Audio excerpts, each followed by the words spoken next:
Welcome to Chitra's cooking feast. இன்றைக்கி வீடியோவில் healthy and டேஸ்டியான ஒரு பிரேக்ஃபாஸ்ட் ரெசிபி தான் நம்ம எப்படி செய்கிறதுன்னு பார்க்க போகிறோம். இந்த தோசை செய்கிறதுக்கு பச்சரிசி புழுங்கரிசி எதுவுமே சேர்க்க வேண்டாம். வெறும் சம்பா கோதுமை ரவையை வச்சு ரொம்பவே கிறிஸ்பியான டேஸ்டியான ஒரு தோசை வீடியோ தான் நம்ம பார்க்க போகிறோம். இப்போ தான் நம்ம சேனலை ஃபஸ்ட் டைம் வாட்ச் பண்ணுறீங்கன்னா சேனலை சப்ஸ்கிரைப் பண்ணிவிட்டு பாருங்கள். அதோட பெல் பட்டனை ப்ரெஸ் பண்ணி வச்சுக்கோங்க. அப்போ தான் நான் போடுற லேட்டஸ்ட் வீடியோஸ் வந்து உங்களுக்கு நோட்டிஃபிகேஷனாக வரும். இப்போ வாங்க இந்த தோசை எப்படி செய்கிறதுன்னு நம்ம வீடியோக்குள்ளே போய் பார்க்கலாம். மெஷரிங் கப்பில் ஒரு கப் அளவுக்கு சம்பா கோதுமை ரவை எடுத்திருக்கேன். உங்கள்கிட்ட மெஷரிங் கப் இல்லைன்னா ஒரு கிளாஸில் கூட நீங்கள் மெஷர் பண்ணிக்கலாம். ஒரு கப் அளவுக்கு சேர்த்துக்கோங்க.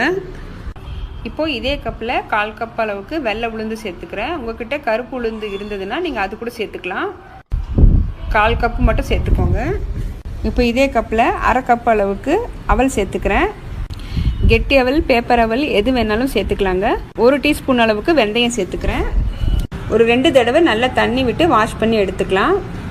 இதே மெஷர்மெண்ட்டில் கம்பு தோசை, ராகி தோசை, சோள தோசை அதுவும் ட்ரை பண்ணலாங்க. இதே மெஷர்மெண்ட்டை நீங்கள் செஞ்சு பாருங்கள். நல்லா வாஷ் பண்ணதுக்கப்புறம் தண்ணி ஊற்றி நம்ம ஒரு 2 மணி நேரம் ஊற வச்சு எடுத்துக்கலாங்க. க்ளோஸ் பண்ணி வச்சுக்கலாம். இப்போ இங்கே பார்த்தீங்கன்னா வெந்தயக்கீரை செடி நான் வீட்டிலேயே வளர்த்தது. ஒரு யூஸ் அண்ட் த்ரோ கப்பில் கொஞ்சமாக மண் சேர்த்துட்டு ஒரு கைப்பிடி அளவுக்கு வெந்தயத்தை போட்டு 1 வாரம் வரைக்கும் இந்த அளவுக்கு வளர்ந்து வந்திருக்கு. நம்ம இந்த வெந்தயக்கீரையை கட் பண்ணி சப்பாத்தி மாவு கூட சேர்த்து பிசைஞ்சிக்கலாம். ரொம்பவே ஹெல்த்தியாக இருக்கும். ஏதாவது கிரேவி செய்யும்போது கூட நம்ம இந்த கீரையை சேர்த்துக்கலாங்க. நல்ல ஒரு ஃப்ளேவராக இருக்கும். நம்ம கடையில் கசூரி மேத்தி வாங்கி சேர்க்குறத விட நம்ம வீட்டிலேயே வளர்த்தது செஞ்சு பாருங்கள். இப்போ 2 மணி நேரம் ஆயிருக்குங்க. நம்ம ஊற வச்சுருந்த கோதுமை ரவை, உளுந்து, அவல் நல்லா ஊறி வந்திருக்கு. இப்போ ஒரு மிக்சி ஜாரில் சேர்த்துட்டு ஒரு 2 ட்ரிப்பாக நான் அரைச்சி எடுத்துக்கிறேன். நல்லா நைஸாக அரைச்சி எடுத்துக்கோங்க. இப்போ ஒரு தடவை அரைச்சி எடுத்துக்கிட்டேன். இதே போல் இன்னொரு தடவை நம்ம அரைச்சிக்கலாம். இப்போ 2 ட்ரிப்பாக நான் அரைச்சி எடுத்தாச்சு. இப்போ இந்த திக்னஸ் கரெக்டாக இருக்குது. நான் வந்து நைட்டு ஒரு 8 மணி போல் அரைச்சி வச்சுருக்கேன். இது நல்லா புளிக்கட்டும், நம்ம காலையில் பார்க்கலாம். இப்போ மாவு எந்த அளவுக்கு புளிச்சு வந்திருக்குன்னு பாருங்கள். லைட்டாக ஒரு தடவை கலந்து விட்டுட்டு தண்ணி ஒரு 1/4 டம்ளர் விட்டு லைட்டாக கலந்துக்கலாம். இப்போ குயிக்காக ஒரு வெங்காயம் தக்காளி சட்னி பார்த்துடலாங்க. இப்போது ஒரு பேன் வச்சுருக்கேன். பேன் சூடானதும் 1 டேபிள் ஸ்பூன் அளவுக்கு எண்ணெய் சேர்த்துக்கிறேன். எண்ணெய் காஞ்சதும் 1/2 டீஸ்பூன் அளவுக்கு சீரகம், 1 டீஸ்பூன் அளவுக்கு கடலைப்பருப்பு, உளுத்தம்பருப்பு சேர்த்துக்கலாம். ஒரு கைப்பிடி அளவுக்கு கருவேப்பிலை. இதெல்லாம் பொரிஞ்சதும் காரத்துக்கு 4 காஞ்ச மிளகாய் சேர்த்துக்கிறேன்.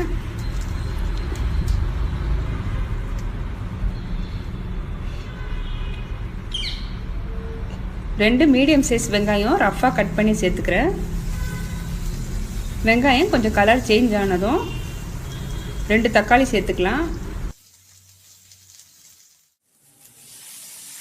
இப்போ சட்னிக்கு தேவையான அளவுக்கு உப்பு சேர்த்துக்கிறேன்.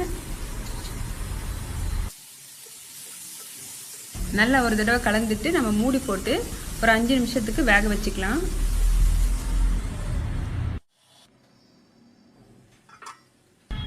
வெங்காயம் தக்காளி இப்போ நல்லா வதங்கி வந்திருக்கு. ஆறுனதும் நம்ம வந்து மிக்சி ஜாரில் சேர்த்துட்டு நைஸாக அரைச்சி எடுத்துக்கலாம். இந்த ஸ்டேஜில் உங்களுக்கு தேங்காய் வேணும்னா சேர்த்துக்கோங்க. நான் தேங்காய் சேர்க்கலை. அரைச்ச சட்னியை ஒரு பவுலில் சேர்த்துக்கிறேன். இந்த சட்னிக்கு ஒரு தாளிப்பும் கொடுத்துடலாம். இப்போ சூப்பரான சட்னியும் ரெடி ஆயிடுச்சு. இப்போ தோசை ஊற்ற ஆரம்பிச்சிடலாம். கல் சூடாக இருக்குது. கொஞ்சமாக எண்ணெய் தடவிட்டு வெங்காயம் தேய்ச்சிட்டு அதுக்கப்புறம் நம்ம வந்து மாவு ஊற்ற ஆரம்பிக்கலாம். அப்போ தான் நமக்கு வந்து தோசை ஒட்டாமல் வரும். எப்பவும் ஒரே மாதிரியான பச்சரிசி புழுங்கல் அரிசி வச்சு தோசை செய்யாமல் ஒரு தடவை இந்த மாதிரி ஹெல்த்தியான கோதுமை ரவையை வச்சு நீங்கள் தோசை செஞ்சு பாருங்கள். உடம்புக்கும் நல்லது, டேஸ்ட்டும் பார்த்தீங்கன்னா ரொம்ப நல்லாயிருக்கும். தோசை எந்த அளவுக்கு சாஃப்டாக வந்திருக்குன்னு பாருங்கள். மறக்காமல் நான் சொன்ன இதே மெஷர்மெண்ட்டில் ஒரு தடவை ட்ரை பண்ணி பாருங்கள். இந்த வீடியோ உங்களுக்கு பிடிச்சிருக்குன்னு நினைக்கிறேன். பிடிச்சிருந்ததுன்னா நம்ம சித்ராஸ் குக்கிங் ஃபீஸ்ட் சேனலை மறக்காமல் சப்ஸ்கிரைப் பண்ணிக்கோங்க. பெல் பட்டனை ப்ரெஸ் பண்ணி வச்சுக்கோங்க. தேங்க்யூ ஃபார் வாட்சிங்.